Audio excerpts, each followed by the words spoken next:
நீர் நல்ல எண்ணத்துடன் நல்ல தீர்மானத்தை எடுத்து செயலாற்றி வருகின்றீர் என்றால் உங்களுக்கு எதிர்காலம் பற்றி அச்சம் கொள்ளத் தேவையில்லை. நீங்கள் விதைத்தது நல்ல விதையாக இருப்பதால் நல்ல அறுவடை உங்களுக்கு கிடைக்கும். தீர்மானம் உங்களுடையது. நல்லெண்ணத்துடன் நீங்கள் எடுத்த தீர்மானமாக இருக்கின்ற போதிலும் ஏன் எனக்கு இந்த துன்பம் வந்தது என்று நீங்கள் கவலை கொள்ளாமல் துவண்டு போகாமல், இது எனக்கான சோதனை என்று திடமனதுடன் தொடர்ந்து உன் செயலை சரியாக செய்வாயானால் ஒருபோதும் நீர் பெருந்துன்பத்தை எதிர்கொள்ள நேரிடாது.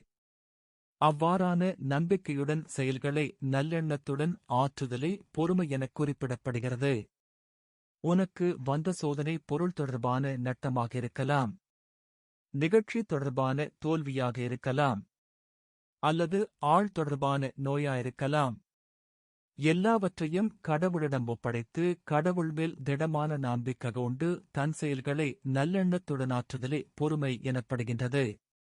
எல்லாம் நல்லதற்கே என்று திட நம்பிக்கையுடன் தன்னில் பிழை இருந்தால் திருத்திக் கொண்டு முயற்சியை கைவிடாது தொடரும் மனப்பான்மையே பொறுமையாகும். பொறுமை என்பது தங்கத்தைச் சுட்டு ஒளிரூட்டுவது போல கடவுள் மேலான நம்பிக்கைக்கு புடமிடுதலென குறிப்பிடலாம் என முத்தையா சுவாமிகள் சொன்னார். இது மனதைக் கட்டுப்பாட்டுக்குள் கொண்டு வருதல் என்று பொருள்படாது. கோபம் வரும்போது சிந்தித்து தீர்மானம் எடுத்தல் பொறுமை எனக் குறிப்பிடப்படுவதில்லை. நட்டம், இழப்பு, தோல்வி, நோய்கள் ஏற்பட்ட பின் பின்னோக்கிச் செல்லலாமல் முன்னேறுதலே பொறுமையாகும். கோபம் தன்னை மீறி வெடித்த பின்னரே நட்டம், நோய், தோல்வி ஆகியன ஏற்படும். கோபம் தணிக்கப்பட்டால் நட்டம், தோல்வி, நோய் தடுக்கப்பட்டுவிடும். எடுக்கப் போகும் தீர்மானத்தை திருத்தும் நடவடிக்கையே கோபத்தை தணித்தலாகும். அது பொறுமையல்ல, கோபத்தை தணித்தலாகும். அது முன்னெச்சரிக்கை தீர்மானமானமாகும். அது அழிவை தடுக்கும் நடவடிக்கையாகும். பொறுமை கடவுள் மேலான திட நம்பிக்கைக்காகும். பொறுமை நல்லெண்ணத்துடனான தீர்மானமெடுத்தலுக்கும் பொறுமை நல்லெண்ணத்துடன் செயலாற்றுதலை வலுவுண்டாக்குதலுக்கான கருவியாகும் என்பது முத்தையா சுவாமிகள கருத்தாகும்.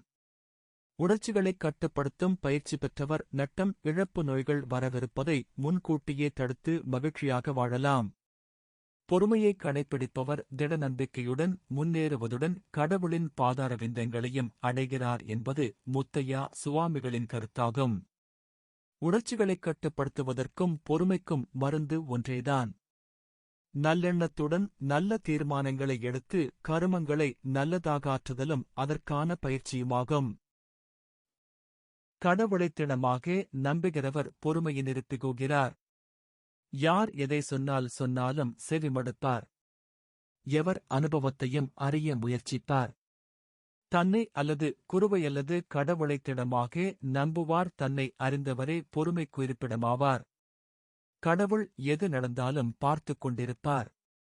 அவர் எதனையும் செய்வதில்லை. ஒருவர் விதைத்ததை அவர் அறுவடை செய்ய விட்டு விடுவாரென முத்தையா சுவாமிகள் சொல்லுவார். கரோலிசப்பு மெண்டிஸ். புலன்களை அடக்குதலும் பொறுமையும் வேறானது. ருசியாக இருக்கிறதென்பதற்காக எல்லா உணவுகளையும் உண்ணாதிருப்பதும், அளவுக்கு மீறி உண்பதைக் கட்டுப்படுத்தும் செயல்முறை புல அடக்கமாகும். வயிற்றுவலி வந்த பின்பும் தன்மனம் தளராமல் எல்லோரும் உண்டு மகிழும் போது தேவை கருதி மட்டும் தேவைக்குரியதை அளவோடு உண்டு மகிழ்தல் பொறுமையாகும். மற்றவர் நமக்கு துன்பத்தை ஏற்படுத்தாமல் இருக்க வேண்டுமென்பதற்காக அவரும் நன்றாக வாழ வேண்டுமென நினைப்பது புல அடக்கமாகும்.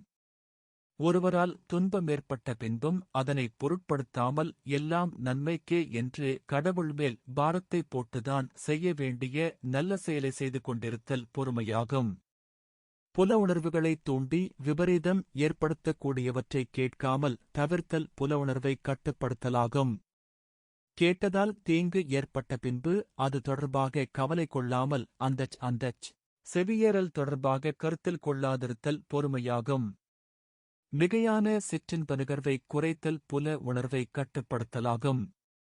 தூண்டும் சிற்றின்ப வேட்கையை பொருட்படுத்தாதிருத்தல் பொறுமையாகும்.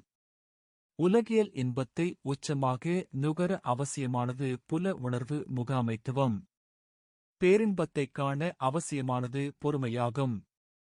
கோபத்தினால் ஏற்படக்கூடிய துன்பத்தைத் தவிர்க்க எடுக்கும் பயிற்சி புல அடக்கம். துன்பம் ஏற்பட்ட பின்பு அது பற்றி பொருட்படுத்தி அதற்கெதிராக துலங்காதிருத்தல் பொறுமையாகும். தன்னை உணர முயற்சிக்கின்றவர் புலன்களை தன்கட்டுப்பாட்டுக்குள் கொண்டுவர முயற்சிக்கின்றார். தன்னை உணர்ந்தவர் பொறுமைக்கு இலக்கணமாகின்றார் என்பதுதான் முத்தையா சுவாமிகளின் கருத்தாகும். உலகியல் இன்பங்களை அனுபவிக்கக்கூடிய அளவுக்கு உச்சமாக நுகர விரும்புவருக்கு புல அடக்கம் முக்கியமாகும். அதனையும் கடந்து பேரின்பத்தையும் நோக்கமாகக் கொண்டவரிடம் காணப்படுவதே பொறுமையாகும். அகழ்வாரைத் தாங்கும் நிலம் பொறுமைக்கு உதாரணமாகும். அழிக்க வருகிறவனை நிலைகுலையச் செய்யும் மனநிலை பொறுமையாகும்.